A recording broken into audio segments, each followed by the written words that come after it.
Color and aesthetics are a big part of what draws us to food.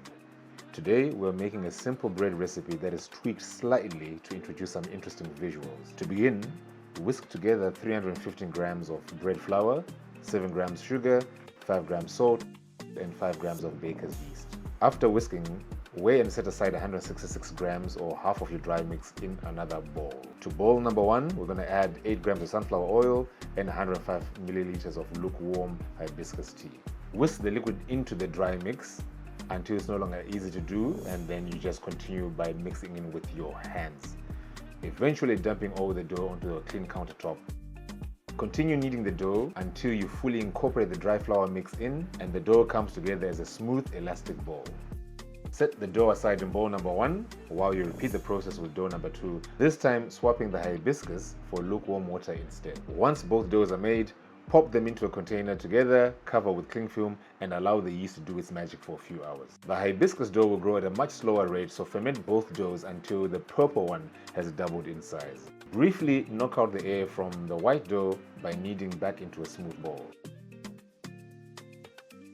Roll this dough out into a rectangular shape on the counter until it's about half a centimeter thick and set it aside. Repeat this process with the hibiscus dough, making approximately the same shape, and lay this rectangle on top of the white rectangle.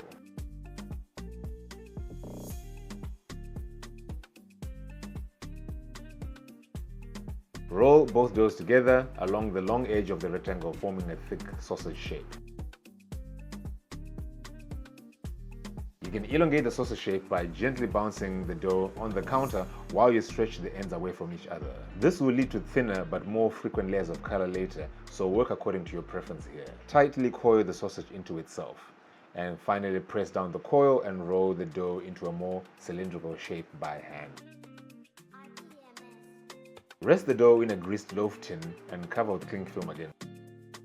Allow it to rise for at least 30 minutes somewhere warm until it kind of fills up the whole baking loaf tin. Once it looks like the dough is risen enough, preheat the oven at 220 degrees for about 15 minutes and bake the bread in the center of the oven for 25 minutes. Once done baking and looking golden brown, remove from the oven and immediately brush your bread with oil. After about 5 minutes of rest, remove the bread from the tin and let it cool at room temperature. If you want, you can add a third color to the vibe here by splitting the initial flour mix into 3 parts instead of 2, but only adding the oil and hibiscus tea to 1/3 and fermenting that alone in the fridge for a few days. The color will change from the initial purples to a more pink color as the dough sours and the pH drops. Once you are happy with the vibrancy, you can then ferment the other 2 colors as we've already done and bring everything together to room temperature, eventually layering the 3 doughs instead of the 2. And this is what you should have after baking our 2 separate doughs. Visually striking bread with a mild sourdough flavor to it. Pam Soroi.